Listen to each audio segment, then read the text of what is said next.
All right, so good afternoon. My name is Prince.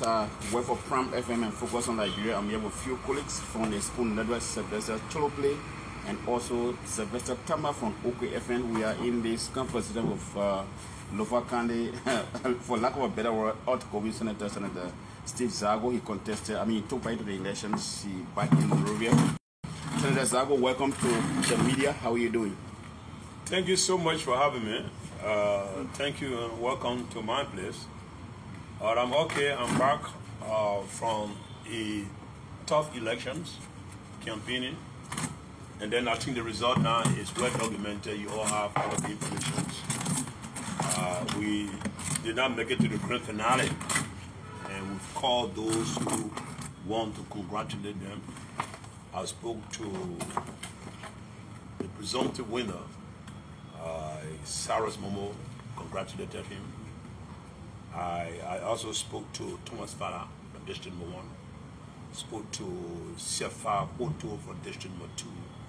I tried calling Judy, the phone rang endlessly, and then I also tried calling Cholo, his phone rang endlessly. But those who participated in the election, we congratulated them, and we asked them to put Lofa interest first and foremost, as I did, and as I will continue to do, even if I leave the Liberia Senate. On the overall, how was it like in Lofa? Post-election now, because prior to the elections, we saw some tension in the county where there were loss of lives, specifically in the Foya region. But after the election, how did you leave Lofa when you came to Monrovia? Oh no, normally, as I would do after the elections, after the announcements were chipping in, after the announcements were coming in, it became evident that we were no more in contention, and then when the elections were over, we had a similar press conference in Lofa where we thanked all of those, and also we went to other districts and told them thank you so much for the opportunity given me to serve the mandate since 2014 up to now. I enjoy the confidence of the Lofa people. I want to vote to Lofa, congratulate the people within that region. I also want to say that Saturday the similar thing to them. Thank you. As I speak to you, my team will be going to Vow, the hard to reach area. My campaign manager and my chief of the staff, they will be going there to tell them thank you on my behalf. And then we've come to Mora to reconsolidate and go back to Lofa for the second round. That was the next question. You supported the former Vice President Joseph Boakai in all your endeavors. I followed you for that, even though you are member. Are you still member of the Liberia Party? Yes, I am. Very good. But you have supported everything that the Government Boakai is in. Now that you were defeated, you will still be sitting of the January, I'm sure. But will you still vigorously campaign for Government Boakai like you did? You were in the trenches in Lofa until the election was held on the 10th of October. Can we still see that same Senator Steven Zargo that we saw prior to the elections? Yes, you will. Okay. And then. So let me kind of we witnessed the elections. We followed it. Many Liberians, they were anticipating Lofa, to have given better results to the Unity Party, since the standing bearer of the Unity Party, comes from there. But in fact, Nima County gave better, delivered better than Lofa County, and now we are discussing second round. What answer is your take? Do you think during the second round, Lofa County will be better in terms of giving more votes? Yes, we will. Why do you think so? Oh, because I think there have been lessons learned. We saw what transpired in the Southeast. Despite the challenges the government had, their son is from there. We saw how they were when they voted for him.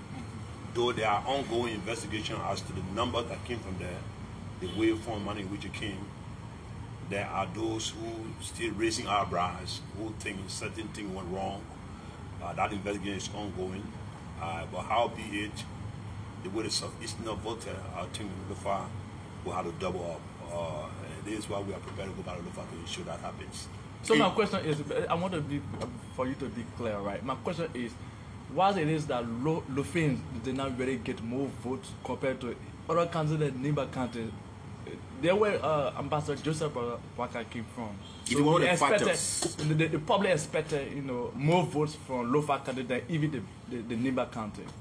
Yeah, like I said to you, the lesson learned, there were challenges, but the challenges are no excuse, they are no defense. So Lofa people, we are galvanizing to ensure that we give our vote to Joseph Imamboka, who happened to be our uncle and our big uncle, and the Unity Party flag bearer, standard bearer.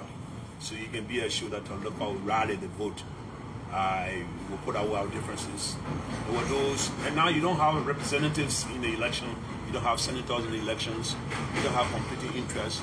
So all of those things will be shifted. We put our house in order to ensure that Lofa County give the maximum, if not 90% of the vote to Joseph Imamboka. You told me 2 weeks ago that Lofa county was going to give 90% of the vote. I did not see that. Well, I told you, so we didn't do 90%, we did 70%, and now that there are discussion as to where the 20% went. So the discussion have been finalized, and Lofians in the numbers, not only in Morovia, Lofians in the numbers in the diaspora have been calling, the concerns have been coming in. So now they themselves not sitting on the fence. They're not waiting to be told, but to be whole, so they're getting involved. The radio station on the voice of Lofa, they've been having phone-in program. You'd be amazed, most of the call from Europe, call from America, call from the diaspora. Not only Lofians in Liberia, but Lofians all of Liberia are calling. Some of them say they will take their own plane ticket and come. And talk to the town, the villages, districts, counties, and the kingsmen. And you should understand Lofa uniqueness now. We're diverse. There is one county prior to the creation of Bapolo, we have half of Liberia ethnicity. We got 16 tribes in Liberia, 8 came from Lofa. So to navigate among those 8 tribes, it's difficult, it's challenging. Other county got 1 or 2 tribes. Lofa got before then 8. And in our came from Bapolo, are still in Lofa. So we still got strong 8 tribes in Lofa. And so to navigate among those 8 tribes, like point them under one umbrella, it's a huge challenge. We done our bet with 70%. You can bet we're going to go to the 90% as I told you in Lofa County. Okay, so from what I'm getting from you is that one of the factors that were responsible for not giving it 90% may have been you have representative candidates. I mean, voting for their own votes. For example, the Thomas Fala factor. You have Yemalin. Talking to people to vote for him. Now that you have only 2 presidential candidates, Mama Sarah is not there again. Can we safely say? Would the Lofa people strategize to bring on board some of those lawmakers who are won already, who probably did not have a party or they had their own competing priority? But now it's about Lofa County, it's about Omen Porgat. Is that what I'm getting from you? Indeed, you are right. I received a call from Arthur Fumba, one of the representative candidates in Zargo. I received a call from Professor Lake, one of the representative candidates. And many of them, I say, wait a minute, where are we? Can we come in? So now the energy and the resources they have to campaign for themselves all be directed towards campaigning for Joseph Imamboka to ensure that we get the 90% as we alluded to in the first round. Yes, so I have this question. You know, you look relaxed though you were defeated, but really, not too many of your colleagues who lost the election, you know, will be in your case, the way you push the team, you appreciate the people that you serve. You look so relaxed. And didn't you see me? Didn't you see me in the section yesterday? I was, isn't it? I was. So again, I think in the book of Ecclesiastes, chapter 1, it says there's a time and season for everything under heaven. A time to be born, a time to go to school, a time to graduate, a time to find a work, a time to marry, a time to have a family. So there is a time. So my time have come. I served Lofa County for 9 unbroken years. Those were years that I was so much cherished. It was great. I enjoyed my days as Senator of Lofa County. And I'm still up to January. So I have to be relaxed because Lofa County people did not vote me out because of demerits. There were a lot of things, and my campaign team is analyzing so we can come up with a post-election analysis that led to us now winning. But and that's the one thing I mean relax. The level of work, my engagement in Lofa is unmatched. It's a match. There's no senator in history, in Lofa recent history, can beat Jobo Amadou Zargo on my achievement, both tangible and intellectual engagement. I mean, you saw me, you are witnesses. You need to Liberian Senate. You see us. There's no issue that can be a bobo, for lack of a better word. I understand the issues, the cross-cutting issues. I don't only represent Liberia. I don't only represent Lofa County. I'm also a member of the Parliament of ECOWAS. I represent 15 countries at the ECOWAS Parliament. So come on, with all the achievement, God blessing, good health, longevity, good family, you expect me to be shackled? No, I'm not shackled. You okay? I am okay. I am blessed. You look okay. Thank you so much. So, Senator, yes, sir. I'm still concerned about this election. Yes. The votes that came from the southeastern counties, other people think those votes are, like tribal voting. All right. So now we are going for runoff. Possible runoff. Possible runoff. All right. What do you foresee for the counties like Lofa, Baplu, Gwenkeman County? I mean, those counties from the western region of Liberia. Do you think they will really do the same in terms of tribal voting like the Westerners did? Look, I think we should go above tribal voting. Well, so we should look at changeables, we should look at the issues, we should look at the agenda for the candidates, look at their experience, their suitability. All the things in my mind should inform a decision to vote for a candidate now based on tribal line. So I think we should go one step above that.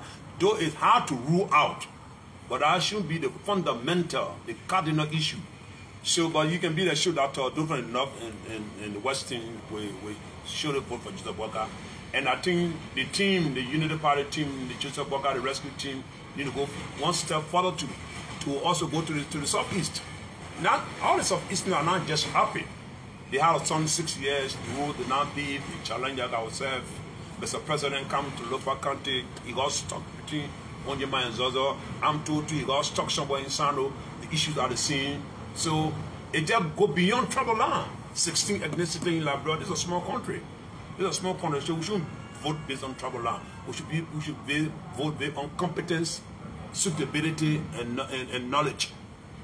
And experience. As we transition to the next talking point, let me ask two quick questions. What could you say about the person who is coming to replace Momo Saros, who is now the senator of Lofa County, the senator that will be announced, the senator elect by NET? Because as from but what I mean, what could I say about him? I don't know what can I say about him. He has won. He raised the bar so high. Oh, and he did. I'm glad you know I raised the bar. So what do you expect of someone? No, I wish him well. Momo Saros is a young brother to me in the security sector. I was a senior that he acknowledged. During the Lofa County team, I served as chief patron of sport. On my stewardship that Lofa County won, though he was the head of the campaign team. But so we got a good relationship. I wish Momo Saros well. I wish him all the best. I'm wanting him to ensure that let you hold Lofa tenderly. Because we all keep an ego out. I love Lofa so much. I love my country. They are good people. Truth telling people, Tonyen. Truth telling people. I mean, that one country that the meekness is a cool virtue. Do not underestimate it.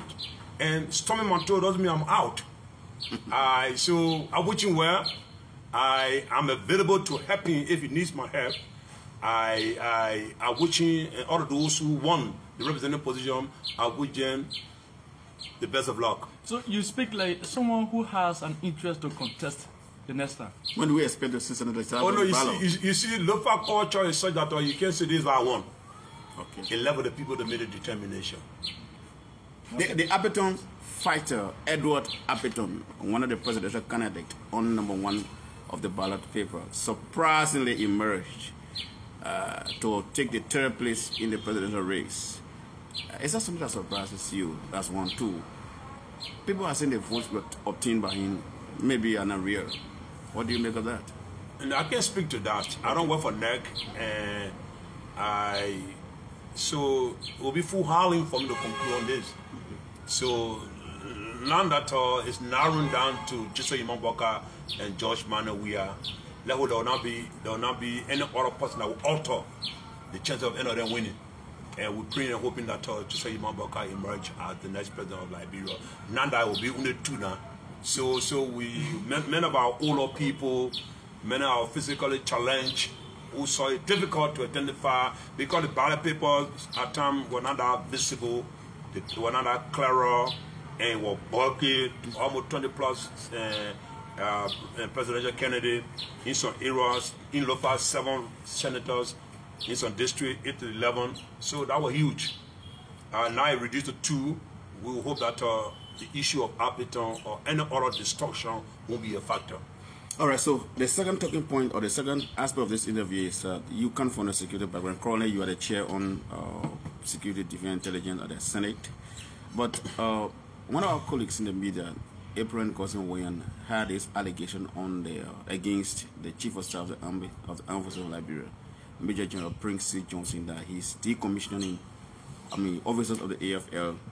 He's comparing them to vote for the former Vice President Joseph Boakai. He's a unity party partisan, someone who has vast knowledge in the security sector and security expert. How do you consider those statements? I think the statement is just unfortunate. One person cannot decommission. Under the new military law, any position above lieutenant are commissioned. And you notice the president does the appointment and we do the confirmation. And you saw me, I think some 8 months ago, we were able to confirm commissioner officers from the lieutenant upwards, some of the medical doctors, engineer.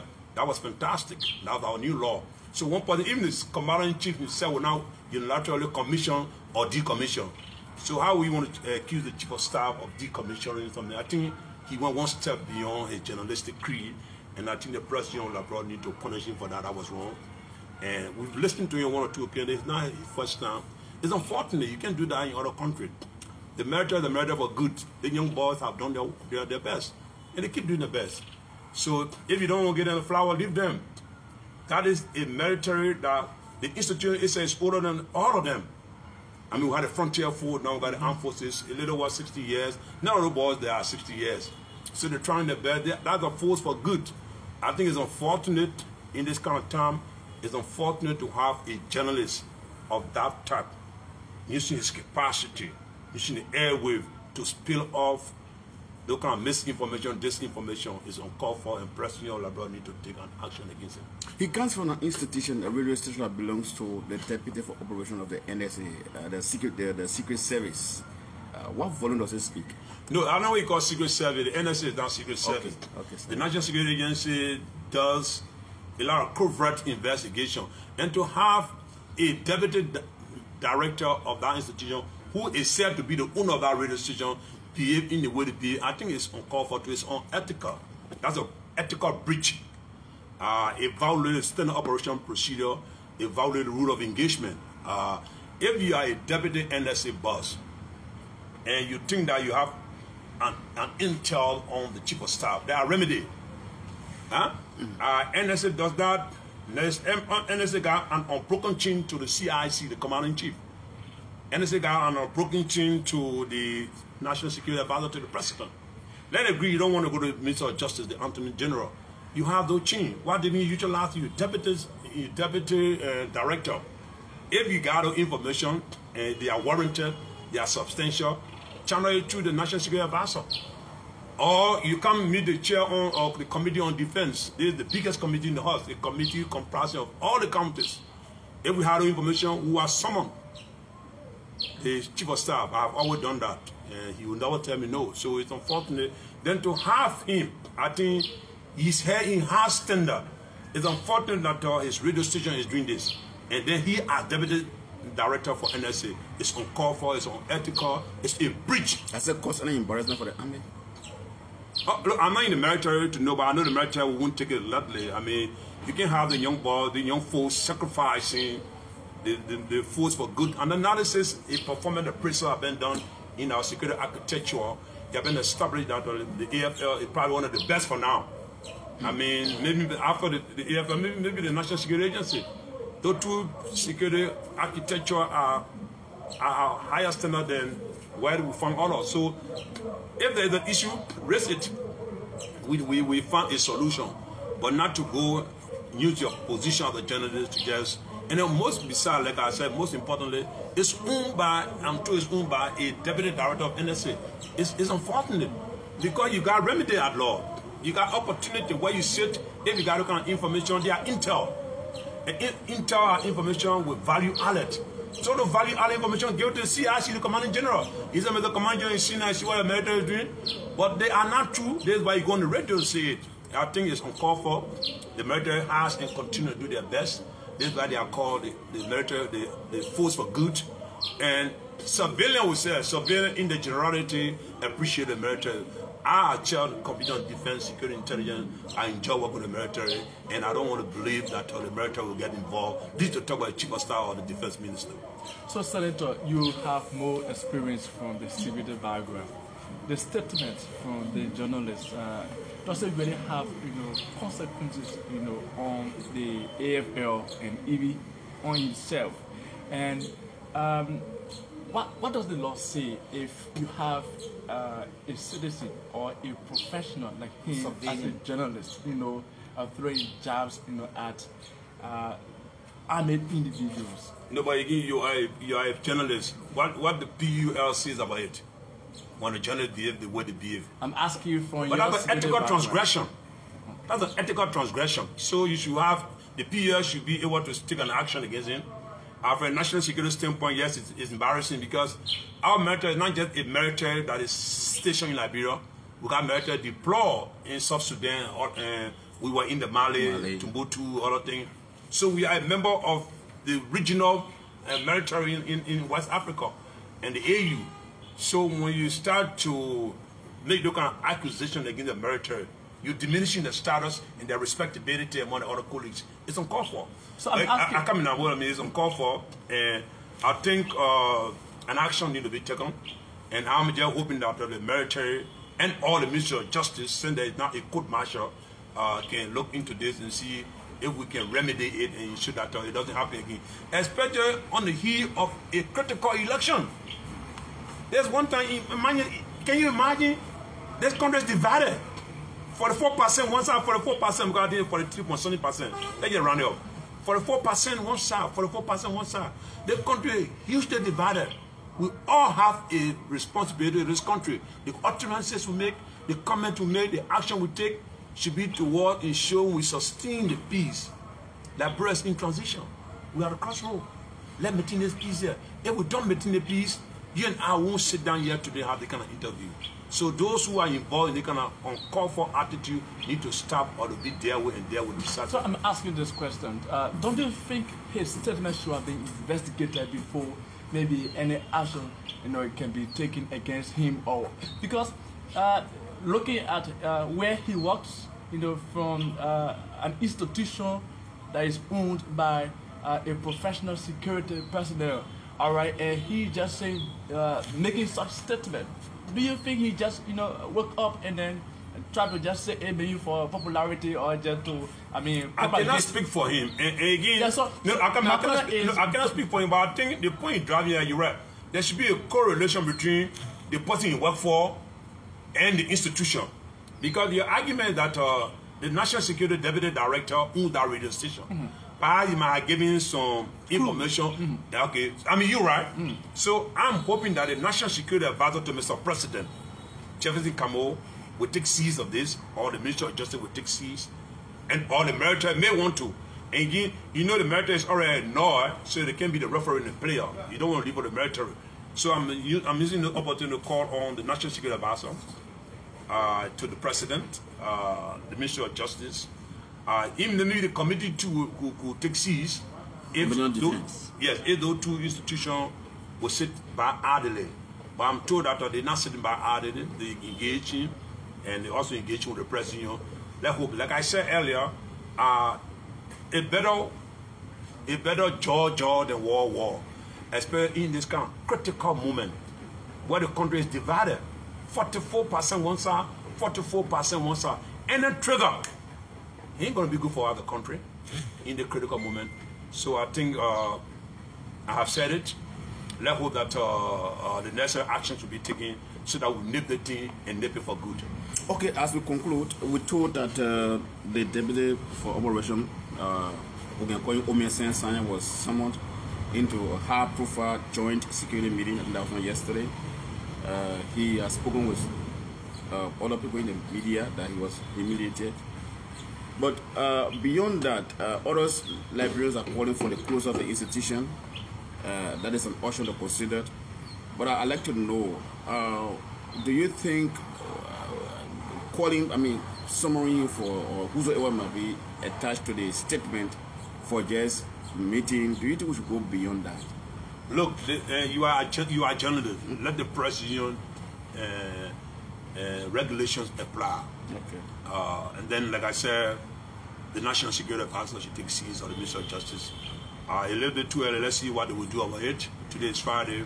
We'll now go to section till Monday, and Tuesday will be at the chambers, and then we will follow what have happened, and then we'll be able to make the necessary determination. Thank you so much for having me.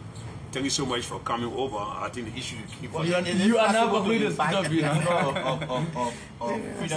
Is it possible to invite him at the Senate to explain? If comments coming from you will honor the peace and security at the critical moment, yes, it's possible. Okay. If comment coming from you, will you push that? Will you push that? But I say, if comments coming from you will honor the peace and security of our country, obviously, no one's above the law. And like I said, we're in a critical moment. A moment where the country is buying 44%. I mean, we all got a responsibility at the moment. It's critical. Senator, I know we are going now, but you kept emphasizing this 44% of population and the way. Are you not following the result from NEC? So I mean, are you sensing anything? Oh no, I'm not sensing. No. But what I'm saying, it shows that the country is hugely politically divided. Okay. No one can win 50% plus one. It tells you that the economy is hugely divided. Okay. And, all right. And so there's a concern. Thank you, Senator. As we close up, you will be working up to January. And what do we expect for you for the last the same thing I've been doing. I mean, I'm glad you said that. I still look upbeat. The budget I still look, and I'm grateful to God for the opportunity to serve the people of Lofa County. You bet I'm not going to change. The Zargo you saw 8 some years back, 8 years back. The next 3 months will be completing his function as Senator Active. I'm not going to change. I'm going to be the same. But you saw me yesterday when I left that issue again as it relates to the road fund. That's me. I will continue to be. And even if I leave the chambers, I'm going to keep an eagle eyes on Lofa. If I leave the chambers, I got a business in Lofa. I'm going to go to Vonyama, be doing my business. If anyone thinks that my expertise is needed in the security arena or in a legal fee, I'll be available to serve my country. But I will take my sabbatical, get back to my country, work for and with my people. Thank you so much for speaking to us. Thank you so much for having me. All right, so that's Zargo there from Lofa. Thanks for following.